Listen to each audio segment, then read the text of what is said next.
Sa mga sandaling ito ay makakasama na natin para pag-usapan ang issue na yan at marami pa nating mga may init nga issue ngayon sa ating bansa. Si former chairman ng Presidential Anti-Corruption Commission. Ito po yung binuo ni former President Rodrigo Duterte sa paglaban po sa korupsyon sa ating bansa na unang binuwag ng kasalukuyang administrasyon. Si Ginong Greco Bellica, makakasama natin, Chairman. Magandang gabi. Admar Villando po inyong makakasama dito sa ating programa sa SMNI.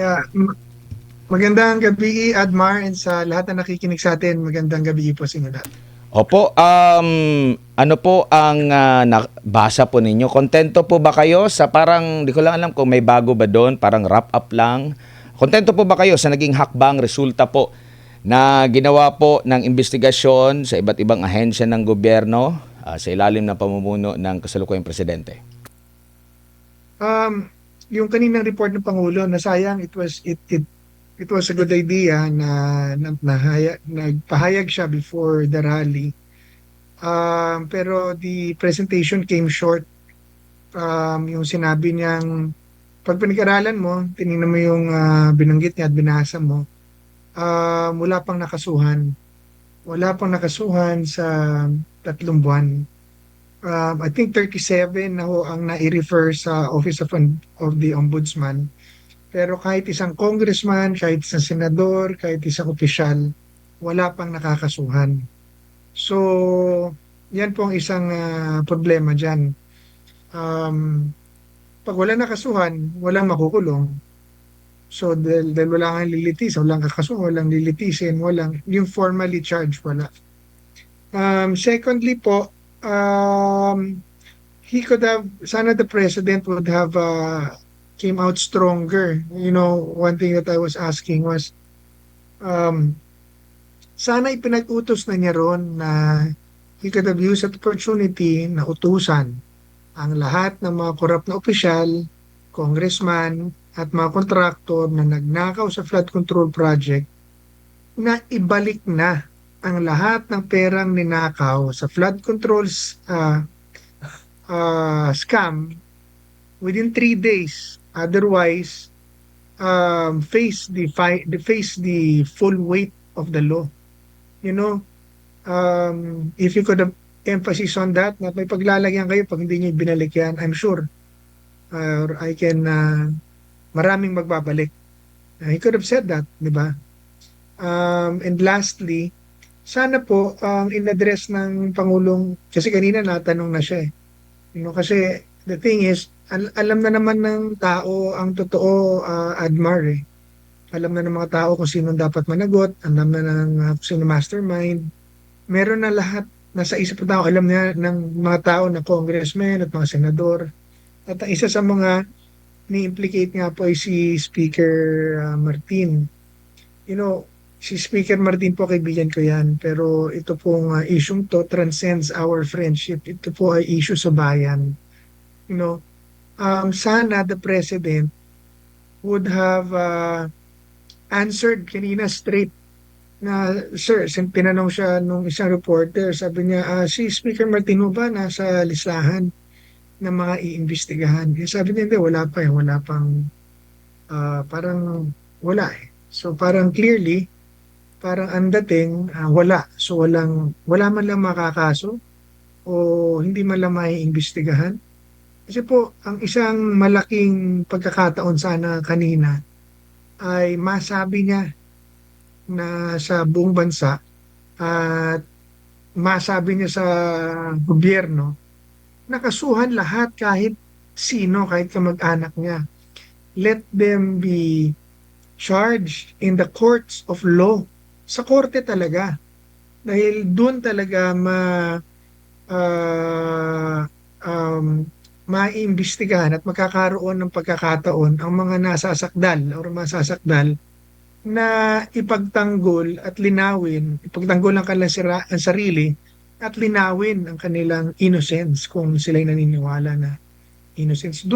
Innocente sila. Doon talaga dapat makasuhan. Kasi ngayon, kita nyo to, ICI, i-refer pa sa sa Office of the Ombudsman, tapos Office of the Ombudsman, hindi naman sina-charge pa.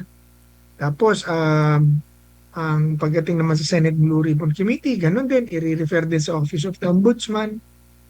So, um, yun ang problema. Sana kanina, since si Ombudsman Boying Rimulya naman po ay dati niyang kawani or dati niyang gabinete, I'm sure yung kanyang salita will be very persuasive to the ombudsman pag sinabi niyang kasuhan na yan. Lahat, kahit kamag-anak ko, kasuhan na and let them um, defend themselves in the courts of law. Ano pa lang naman investigasyon pa lang eh. Hindi naman sinabing guilty ka na pero yun ang hinihingi kasi ho ng tao. Yung makita na ang Pangulo ay hindi magkukubli o wala siyang poprotektahan kahit po kamag-anak, kahit po maimpluwensya at makapangyarihan tao malapit sa kanya, wala siyang poprotektahan dapat. Yun ang kailangan niyang maipakita. Tapos maimbisigahan na maayos. Pangalawa, yun yung pagkakabalik. Tapos pangatlo, um, you know, isa kong ano dyan, bakit nauna pang kasuhan si Kiko Barsaga kaysa sa mga crocodile na congressman at senador? Yan, dami-dami na, 3 buwan na nakalipas na iniimbestigahan at inire-reveal ang mga pangalan ng mga congressmen, senador, DPWH officials, mga kontraktor. Hanggang ngayon, wala pang nakakasuhan sa kanila. Galit na ang buong bansa, magrarally na sa ilang araw from now, pero wala pang nakakasuhan, zero. Doon sa 37 na nirekomenda ng ICI kasuhan, wala pang na-charge formally. Tapos si Kiko Barsaga, si Romeo Poquis, si General Romeo Poquis, mukhang nakasuhan na ng sedition. Ba't nauna pa yung dalawa? Ang point po niyan, kaya nagmumukhang ginagamit ang kapangyarihan ng gobyerno para ipitin yung mga nagpoprotesta sa korupsyon. Mali po yun. Ang may kaso po dito ay yung mga corrupt na congressman at yung mga senador at mga opisyal na nagnakaw sa flood control program. Hindi yung mga nagpoprotesta. Yung mga protesta, yung mga tao na nagpoprotesta, kasama na si Kiko, kasama na si General Poquis, ay nagpoprotesta dahil sa korupsyon. Korupsyon ang problema. Kaya nangyari, inunahan pa ng kaso yung dalawa kaysa ron sa mga nagnakaw. So, yun po sana ipinatigil niya yan dahil sana inutusan na niya kanina ang lahat ng opisina ng gobyerno na tigilan ang panghaharas sa mga nagpoprotesta sa korupsyon. Tigilan ang mga pagsasampa ng kaso laban sa kanila kung sila naman ay nagpoprotesta ng korupsyon. Kasi kalayaan po natin ang pagpoprotesta. Kung hindi ho seditious at rebellious or rebellion or sedition ang pagtawag sa ang pamumuna at pagprotesta sa korupsyon sa gobyerno, lalo kahit pa tumawag ng pagbibitiw sa mga opisyal ng gobyerno dahil nasa batas po ang pagbibitiw. So this is not seditious or rebellious, neither is protesting. Pero yun, yung kinakasuha pa para takutin ang mga tao lumabas sa 16, 17, and 18. So, um, lalo magagalit ang tao niyan. Dahil obviously may pinagtatakpan, parang yan. Kasi parang pag pinatatakpan mo ang isang tao, bakit? Dahil siguro, dahil ba damay ka o dawit ka? Yun po ang problema kasi doon. Sana, kanina, could have been the opportunity na ipakita ni Pangulong Marcos na dito sa Pilipinas at sa kanyang gobyerno, walang tao na mas mataas pa sa batas at lahat tayo ay nasa sa ilalim ng batas. Walang malakas, walang pamilya, walang kaibigan, kamag-anak, or kapartido na i-exempt or mas mataas at mas malakas pa sa batas. Para sana nahimasmasan ang maraming Pilipino sa galit sa nangyayari sa korupsyon at bumalik ang tiwala ng maraming Pilipino sa gobyerno. Pero sa nangyari po kanina, Parang lalo magagalit ng Pilipino if they realize na wala pang nakakasuhang formal, 'di ba? Tapos bakit parang may pinagtatakpan? 'Di ba, 3 buwan na wala pang nakakasuhan, So, yun po napuna ko sa kanina kaya, I will not be surprised pagka dumami ang mga tao 16, 17 at 18 para magprotesta at manawagan sa kung ano man ang nasa sa puso nila. Opo. And Sir Greco, kumbaga nabanggit mo nga lalo lang magagalit yung taong bayan dito. Alam natin maraming mga nagki-criticize dito sa even before pa bago inilabas itong parang wrap up sa resulta ng kanilang mga investigasyon at sinasabing planong kasuhan. Nababasa na ng publiko yung parang alam nyo na yung parang ano ang possible na kahihinatnan nitong investigasyon na ito. Kasi sunod-sunod yung investigasyon. Halos sa linggo-linggo, may investigation dun sa Senado. Bigla na lang naputol kahit na marami pang nakapending na mga katanungan, kahit na maraming mga pangalan ang nabubulgar doon na kailangan pang laliman ang investigasyon. Bigla na lang yang naputol. Ito po ay public interest. Trilyong piso yung pinag-uusapan dito na pera ng bayan at ito'y flood control projects lamang po ang pinag-uusapan. At yung issue na ito ay sa gitna pa ng mga kaliwat kanang kalamidad na nangyari. Marami na pong buhay ng ating mga kababayan ang nabuwis. Marami ng mga ari-arian ang mga nasira. Tapos ito lang yung nagiging resulta ng kanila pong investigasyon. At sa kalagitnaan pa ng mga development na ito, marami pang mga issue na parang kinukonsider nila na imbestigahan itong mga nakalipas na administrasyon imbis na unang tutukan ito kasi ito yung nakita natin noong September 21 din, do iba-iba yung mga pananaw pero nagkaisa sila doon sa paglaban po sa korupsyon. So ang magiging resulta ba nito, kahit na merong maipakulong, uhaw pa rin ang taong bayan sa hustisyang hinihingi, Sir Greco? Oo, Admar, kasi nga, ang gusto ng tao, mastermind eh. Baka ipakulong mo dyan, district engineer. Baka ipakulong mo dyan, contractor. Baka ipakulong mo dyan yung mga maliliit na congressman. Ayaw natin nun. Ayaw ng Pilipino nun. Ang gusto makita ng Pilipino, ang gustong marinig ng Pilipino, si Martin Romualdez, si Zaldico, at yung mga congressman. Yung mga senador na implicate, gustong marinig ng Pilipino yan. Pero lalong-lalo na, si Martin. Kasi everybody's talking about him eh. I'm not saying he's guilty. I'm saying gusto siyang marinig ng tao at dahil gusto siyang maimbestigahan. So the president should have allowed it. Hindi ko sinasabi na guilty si Martin. Sinasabi ko, siya ang gustong marinig ng tao na maimbestigahan. So dapat, the president should allow it. Siyempre, presidente siya, pinsan niya yan, speaker yan, kaibigan ko yan eh. Pero, sorry, pero ibang usapan to, hindi na to between our friendship eh. Ito po ay sa bayan. And as public officers, we are accountable to the people. And parte yan ng trabaho natin. So, kailangan maimbestigahan. Kung hindi guilty, di lalabas sa investigasyon. Mapapawalan sala. Pero kung at this point, yan po mga kailangan maimbestigahan. At pagdating sa kulungan, kung ang ikukulong lang nila, sabi ko nga sa inyo, yung mga, kasi hanggang ngayon parang Zaldico lang itinuturo ng natin.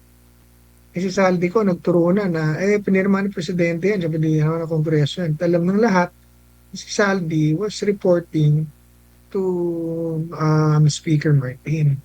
So, yun ang kailangan pong kasuhan, yun po ang kailangan maimbestigahan. Again, I'm not saying na guilty sila. Pwede hindi eh. Pero malalaman lang natin yan if they be given the chance to uh, present and defend themselves in the courts of law and be charged in the courts of law. Yeah. Opo. Dito po sa kanyang sinabi na ayaw daw niyang parang ma-prejudge, parang magiging bias na Sir Greco kung magbibigay pa siya ng mga statement. Nakikita niyo po ba yung parang uniform ba ito sa kanyang sa mga ginagawa ngayon? Parang ang nakikita ng mga kababayan natin, kapag ka mga kaalyado, parang dumadaan daw sa mahabang proseso.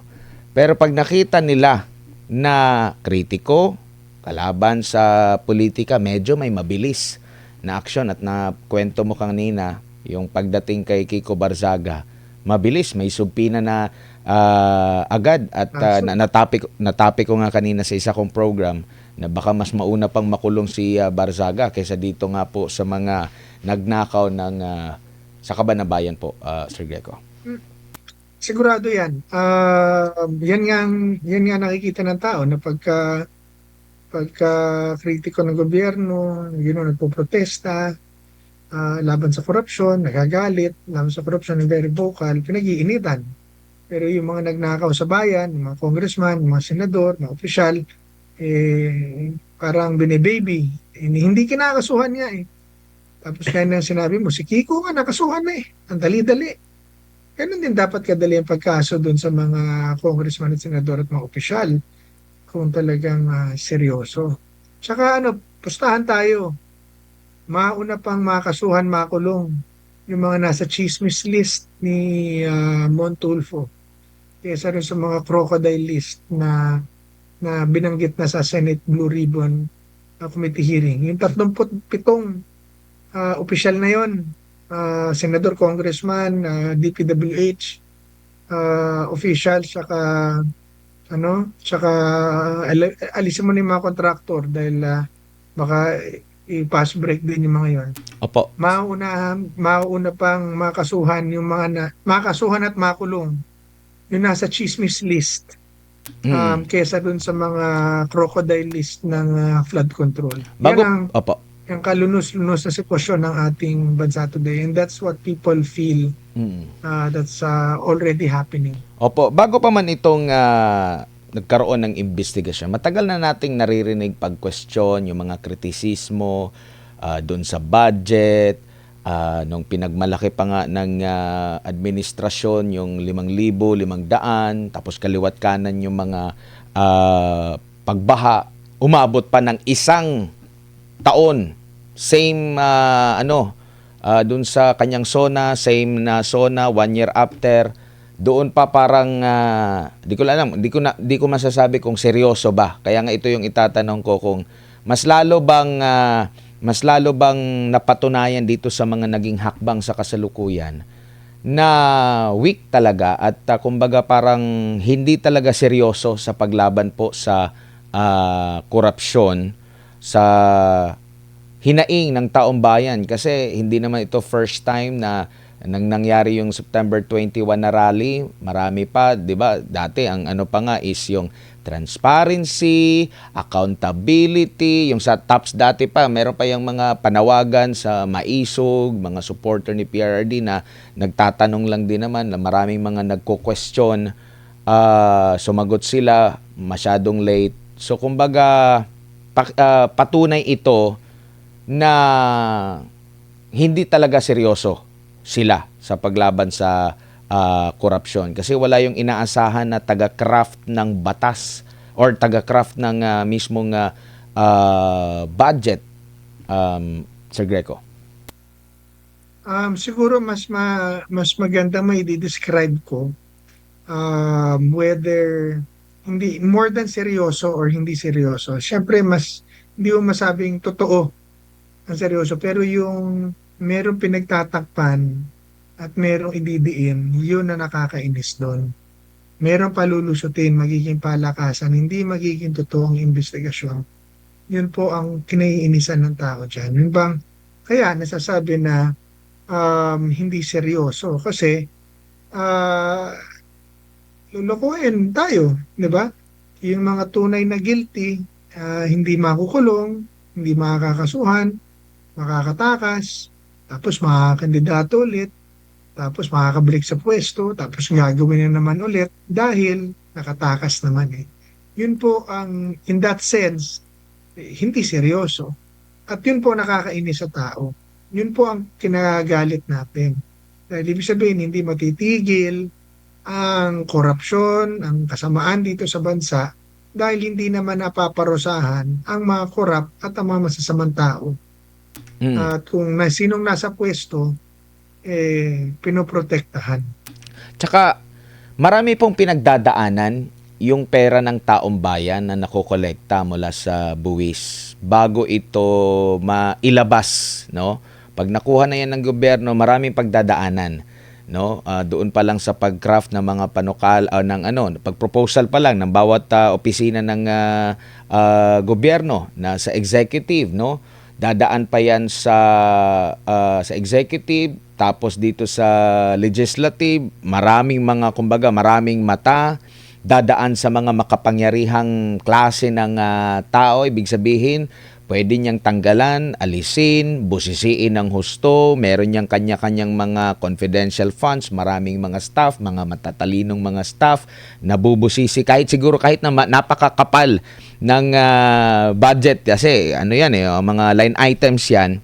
Tapos hanggang sa babalik ulit dito sa sa executive, lalagdaan ng presidente, bago lagdaan meron pa siyang kapangyarihang i-veto, marami pa siyang mga tauhan, meron pang confidential funds na napakalaki para mabusisi talaga ng husto.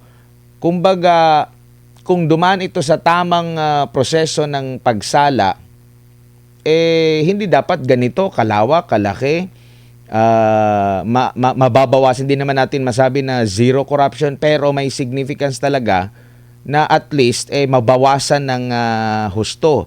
Pero sila rin ang pumayag na mailabas yung pera, yet wala tayong narinig na accountable sila. Sir Greco, masasabi mo? Oh, yan po ang masakit na katotohanan. Sa dami ng proseso, hindi talaga natin alam. Tapos pagka nagkaroon ng problema, walang mahuli sa kanila. Kaya kailangan talaga po maging transparent. Kailangan talaga transparency ng budget. Tama yung proposal ni Bam Aquino na blockchain. Tama yun para maging transparent ang proseso ng pagpasa ng budget, pag-implement ng budget. Tama po yun. The government has to be more transparent about funding and using government money. Pangalawa, as I've always said, kailangan talaga po ng pagbabago na ng saligang batas para mas maging accountable, transparent ang sistema ng gobyerno, ang palakad ng gobyerno, at mas maging effective. Dahil sa ganito, kaya kumakapal ng sobrang budget. Kasi budget ng buong Pilipinas yun eh. Kung federal states tayo, di mas manipis ng konti. So, ibig sabihin, mas madaling busisiin, lalo na kung magiging transparent, lalo na kung magiging blockchain, ang mga federal budgets. Tapos pati yung national budget na magiging federal government or national government, ninipis din. So, mas madaling i-hold accountable kasi nagiging mas transparent lahat. And yeah, yan ang problema natin. Lahat yan dumadaan sa napakaraming requisitos na hindi naman nababasa, hindi naman naiintindihan din at hindi nakikita ng tao, ang karamihan ng tao. Ano kaya may korupsyon? Mm. Kasi wala nakakaalam, tagong-tago. Yun po ang problema dyan. Opo, no. Maliban dito, marami tayong mga namomonitor din, lalo na sa mga lalawigan, sa mga probinsya. Merong mga nangyayari sa mga DPWH personnels, no. Meron akong nabasa sa Visayas ata 'yon, parang Tinambangan ba 'yon? Tapos ngayon naman merong ulat na balitaan, meron tayong balitang mga initial information, meron daw nagpatiwakal na engineering or sa DPWH diyan sa Bicol region dahil daw na pressure, no, kaugnay nga dito sa investigation sa flood control anomalies. Kumbaga, itong lahat po ay hindi maisa sa katuparan ba ng nasa DPWH lang ang issue. Kasi nakita ko doon sa maraming mga kinasuhan, DPWH at mga contractor lang talaga, no? Sir Greco. Tama. Ulit, Admara, wala pang nakakasuhan. Yung cases was referred to the Office of the Ombudsman at wala pang formally na kinakasuhan. ICI did its job. However, tama ka din na mas marami puro na yung maliliit na opisyal, mga DE, pababa, nasa District Engineering Office, at mga contractors, yung mga senators at congressman doon, konti lang, parang 5 senador, Senator forgot, Estrada, Villanueva, Revilla, hindi ko na maalala yung iba, tapos parang mas maraming senador. Hindi pa nakakasuhan yun. It was Meron just, parang dagdag na at least 3 pa na senador ata, former at incumbent pa, sabi ng ICI ba yun? Nabasa ko kanina din sa balita. Pero ito na lang po, Sir Greco. Sa tingin nyo po, ganun kakampante yung mga nasa, hindi nga ito nasa national level na mga personahe ng DPWH yung mga nababanggit. Ganun na lang ba kumpiyansa sila na hindi sila mahuhuli at kalaki ng kanilang ninakaw kasi trillions of pesos po ito na sinasabing ninakaw, pero ang mga involved na kung pagbabasehan natin nandun lang sa level ng nasa level lang District ng district engineer lang, nasa probinsya lamang po pababa, tsaka yung mga private. Hindi pa probinsya. District pa Ay, lang. district pa pala. Hahatiin pa pala yung probinsya na yun. Yung kumpiyansa, tsaka yung parang hindi natatakot, pero ang ninakaw, bilyong piso, trilyong piso na siguro aabot. Sir Greco. Palagay ko, maraming natatakot. Lahat natatakot ngayon. Pero yung mga opisyal, like mga congressmen, at mga senador, lahat yan natatakot dahil galit ng tao eh. Pero ang mas nakakatakot yung makatakas sila. Dahil yun ang kanilang pilit na ginagawa ngayon, yung mga opisyal. Yung mga district engineering officials ng DPWH, yung mga kontraktor, wala na, sagad na ang takot nun. Kaya nga nagpakamatay na yung isa, di ba? Kaya nga nagpakamatay na isa dahil sagad na takot nun dahil sigurado sila na sila ang madidiin sa kaso pong ito. In fact, ang dami-dami na pong DPWH officials ang nag-resign dahil nga natatakot sa nangyayari ito dahil alam nila sila madidiin, which is true. Si Baknang ang dating sekretaryo tumakas na nga. Ang lahat ng undersecretaries at ang matataas opisyal DPWH, pati napakaraming district engineers at opisyal nila nag-resign na. Pero yung mga congressman, mga senador, wala pang nakakasuhan. Sila pa nag-iimbestiga. So, I'm sure natatakot din yung mga yan. Pero, ang palagay kong mas nakakatakot yung sa ating mga taong bayan na ang pag nangyayari dito, nagkaroon ng sacrificial lamb at ang babaon sa mastermind dito ay si District Engineer Alcantara at mga district DE at saka mga contractors ang maging madiin dito at yung mga congressman at senador lahat makatakas. Yun ang nakakatakot dito. Siguro baka ang idiin lang nila rito yung maliliit na mga congressman o pinakamataas na siguro idiin nila rito si Zaldi. Pero alam na naman ng lahat di ba? Na the investigation, at least man lang yon, the investigation should go up to the former speaker and the senators that was implicated by Diskaya, by Gutesa, and other district DPWH and contractors, DPWH officials and contractors. Yan. Um, may kaugnayan po ba itong destabilization plot list na inilabas ni Montulfo para ma mapigilan yung galit ng taong bayan kasi nga merong possible na, hindi lang possible, mangyayari na malawakang kilos protesta laban sa korupsyon para magdalawang isip yung mga grupo, organisasyon, mga kababayan natin, matakot sila na baka mangyari sa mga sinampulan. Like, di ba, merong mga, ilan ba yung kinasuhan? 90 plus ba yun? At kabilang yata dito si Congressman Barzaga nga na meron na nga subpina. May kaugnayan ba ito? Dahil nabanggit natin, mas lalong magagalit yung taong bayan. Kumbaga, nakikita ba nila na saglit lang, nagsagawa tayo ng investigasyon pero parang hindi sapat para sa mga tao yung resulta. Nagpalutang tayo ng mga pangalan pero parang uhaw pa rin sa hustisya at accountability hinahanap ang mga tao. So, para maagapan yung mas malawak na kilos protesta, kaya ito lumutang itong ganitong issue po, Sir Greco. Yung destabilization list ni Montulfo is a chismis list na nanggaling din malamang sa Malacanang. Hindi nanggaling kay Tulfo yan. It's a chismis list. There is no such thing as a destabilization list in government. Wala pong ganong klaseng listahan. Meron lamang mga sinususpetsahan at binabantayan na pwedeng sasabihin na dinidestabilize or na dinidestabilize ang pamahalaan. Pero at this point, ito specific case natin ngayon, ang inilagay po nila dyan ay yung mga kritiko.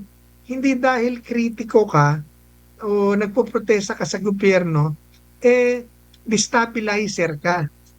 So, tinawag nilang destabilization list yan dahil yan ay mga pangalan na pinagsasama-sama nila na kritiko sa pamahalaan.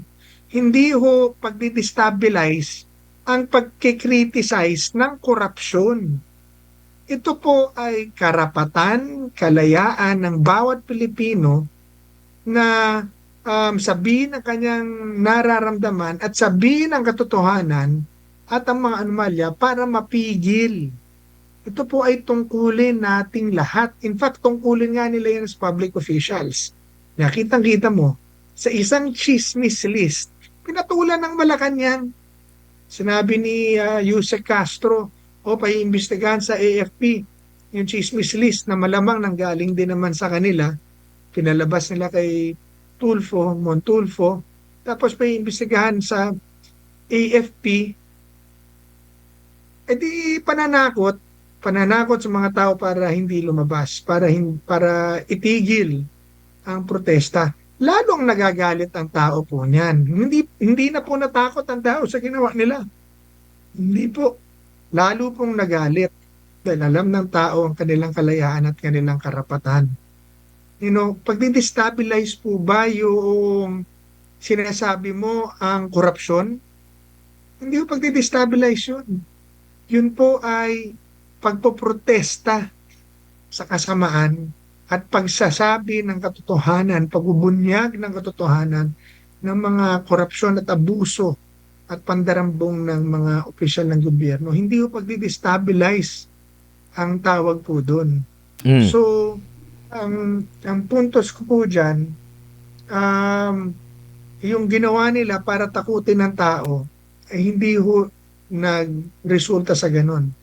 Lalo pong nagalit ng mga tao. Kaya, dahil wala naman talaga tayo dapat ikatakot dapat tayong manindigan. Dahil yung ating ginagawa ay tama at nasa batas. Hindi ho masama magsabi at magprotesta sa korupsyon. At hindi rin po masama na magsabi na ang isang opisyal ay dapat ng magbitiw sa kanyang pwesto. Dahil ito po ay nasa konstitusyon. Hindi po masama yun. Meron pang nag-comment. Lastly, Opo, sige po. lastly, ang tao ay may karapatan magpatalsik ng mga opisyal ng gobyerno kung gusto nila at kung ayaw nila.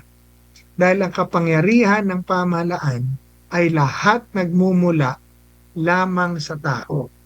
Kaya at pati yung kanilang pwesto na inuukupa nang galing din po yan sa tao. At dahil yan ay nagmula sa tao, may karapatan din ng taong bawiin ang pwestong yan pag sila ay nagtaksil at nagmalabis at nagpayaman sa pwesto na ibinigay sa kanila ng tao. Imbis na maglingkod, pinagnakawan, kaya ang tao ay meron ding karapatan para bawiin ang pwesto po niya. Opo. At parang si Congressman Pulong Duterte ba yung nag-komento na hindi na daw kailangan ng kudita dahil nasa self-destruction mode na raw yung kasalukuyan. Kumbaga no need na kasi ongoing yung ano. Pero pagdating po sa usaping destabilisasyon, sa tingin nyo po, may tuturing bang mas destabilizer yung mga korap? Mga nagnanakaw sa pera ng bayan at ang kakapal ng muka na minsan ay hindi pa sila nakasama doon sa mga nakakasuhan. Tama po, yan ang talagang nagdi-destabilize ng ating bansa. Dahil sa kanilang ginagawa, nagagalit ang tao. So, nadi-destabilize ang bansa. At dahil sila ay pinagtatakpan, imbis na parusahan, lalong nagagalit ang tao. So, ang tao, hindi nagdi-destabilize. Ang tao, nagagalit sa kanilang ginagawang pagtataksil at pagnanakaw at pandarambong at panluloko sa tao at pagpapayaman sa pwesto. Tama po kayo. Ang tunay na nagdi-destabilize ay yung mga korap at abusado sa gobyerno. Yan ang nagdi-destabilize ng seguridad at kaayusan ng ating estado. Yung gobyerno mismong korap at mga opisyal mismong korap. Sir Greco, maraming salamat po sa inyong oras at panahon ngayong gabi. Sa uulitin po, ingat po kayo. Thank you, Admar. At salamat sa lahat. Papaalala ko lang, November 16 to 18, dumalo po tayong lahat. Huwag po kayong matakot, manindigan tayo. Nandun po ako at marami po kami na andun. Andun si Kiko Barsaga, nandyan po sila Mike Defensor, at marami pong mga idol natin ang makikita dyan. Nandyan ang INC, andyan ang mga Katoliko, maraming artista ang darating dyan. At mga tao na hindi naman involved sa politika pero ngayon ay nag-i-involve na sa panawagan laban sa korupsyon. Regardless po kung kahit hindi kayo INC at kung ano man ang kulay ninyo, partido ninyo, regardless, wala akong kulay at partido ito. Kahit pula ka, pink, dilaw, blue, white, green, whatever, ihuhubarin po muna natin itim, huhubarin po muna natin ang kulay natin dyan at tayo muna po ay magsasama-sama para labanan ang korupsyon at manawagan sa pamahalaan na itigil na ang korupsyon, magkaroon ng accountability, magbigay ng katarungan at maging transparent ang ating gobyerno. Yan po ang ating pananawagan doon. At pangalawa, manalangin. Lastly po, nais kong paalala sa lahat na meron tayong batas, sundin po natin ang ating batas. Huwag po tayong manggulo, huwag tayong magrebelde, huwag tayong maging seditious, pero bagkos maging matapang tayo at manindigan. At higit sa lahat manalangin. Panalangin po talaga natin ang ating bansa na sa araw na yon, sa 16, ay ayusin na ng gobyerno ang sarili nila. Sana sibakin na lahat ng Pangulo, lahat ng korap, pakulong na niya lahat ng mga korap, kasuhan na niya lahat ng mga korap, at panagutin ang lahat ng mga dapat managot. So panalangin po natin ating bayan kasi this is a very crucial time for all of us. And gusto ko rin manawagan sa militar, sa mga pulis na gawin niyo lang po ang inyong trabaho Ang mandato po nyo ay protektahan ng tao at estado. Hindi po ang gobyerno, ang presidente o ang mga opisyal. Subalit ang estado, kabilang lang doon ang gobyerno at ang mga tao. Protektahan po ninyo na walang masaktan, wag magkagulo, at protektahan po ninyo ang kalayaan ng tao. Huwag po kayong do not veer to the left or to the right, doon lang po kayo sa gitna. Just protect the people and the state. Yun po ang sinabi ng ating gobyerno, ng ating pong saling batas. At wag po ang mga police, especially ang mga police, do not follow unlawful orders. Ang inyong pong trabaho at mandato is to enforce the law. Do not follow unlawful orders. Gawin lang po natin ang ating trabaho, sama-sama po nating mahalin ang ating bansa. Maraming salamat po. Magandang gabi po sa inyo lahat. Magandang gabi, Admar, and thank you sa SM9. Maraming salamat sa Ginong Greco Belica, ang nakasama po natin. Dating chairman po yan ng Presidential Anti-Corruption Commission. Kaugnay nga po dito sa kanina na press con ni President Bongbong Marcos Jr.